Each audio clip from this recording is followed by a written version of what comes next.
معظم الناس بتتابع سعر الذهب، لكن المحترفين بيتابعوا مين اللي بيشتري الذهب اصلا، لان في لاعب ضخم في السوق ناس كتير ما بتاخدش بالها منه، وهو البنوك المركزيه.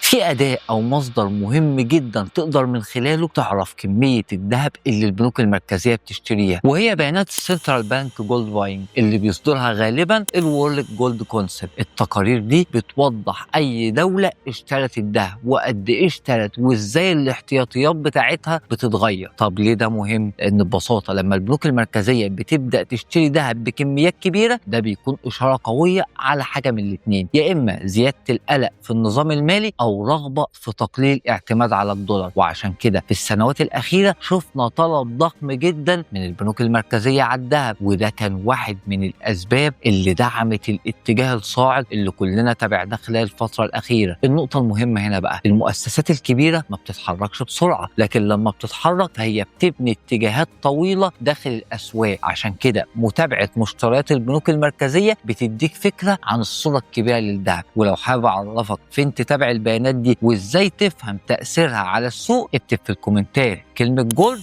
وهبعت لك المصادر كاملة.